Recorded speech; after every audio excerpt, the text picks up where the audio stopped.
Upping the stakes in Bosnia, the UN Rapid Reaction Force moves in around Sarajevo at last. The Susan Smith trial, the jury that convicted her of murdering her children, now begins to decide if she lives or dies. And we begin a special Eye on America investigative series, where some of your HMO premiums are going. This is the CBS Evening News with Dan Rather. Good evening. The first troops of the United Nations Rapid Reaction Force are in place tonight in Bosnia.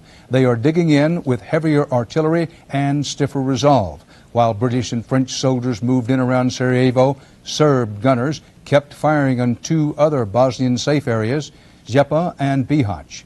Barry Peterson is with the UN force on Mount Igman outside Sarajevo.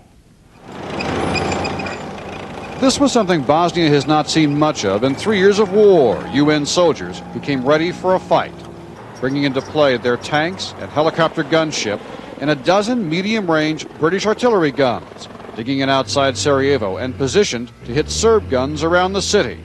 But this artillery is not here to protect Sarajevo, only the UN peacekeepers based there. It may well be that our deployment is enough, a demonstration of will. And I think it's more than perhaps some of the demonstrations that have occurred in the past. Let me assure you, I'm ready here to fire. Last night, before the Rapid Reaction Force was in place, the Serbs kept up the barrage against Sarajevo, one of the unsafest safe havens in Bosnia, but not alone.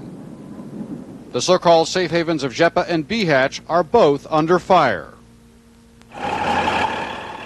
So the UN is taking its good news where it can find it. That its Rapid Reaction Force is already working, reinforcing the precarious route across Mount Igman, a one-lane dirt road that is Sarajevo's only lifeline and often under Serb fire. We do a show of strength, they do a show of strength, and depending on how they feel, they'll back off or they might not back off. British officers say these guns bridge the gap between smaller arms carried by UN peacekeepers and NATO's big jets. And best of all, they will fire on a moment's notice.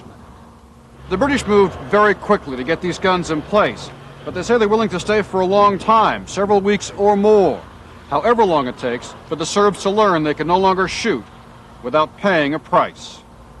Barry Peterson, CBS News, with the Rapid Reaction Force on top of Mount Igman. Middle East peace talks, the talks on Palestinian autonomy, were called off again today, this time because of a terrorist attack on an Israeli bus. A suicide bomb ripped apart the bus in downtown Tel Aviv, killing 6 people and leaving dozens badly hurt. Jesse Schulman reports. An ordinary commuter run in one of the Tel Aviv area's busiest office districts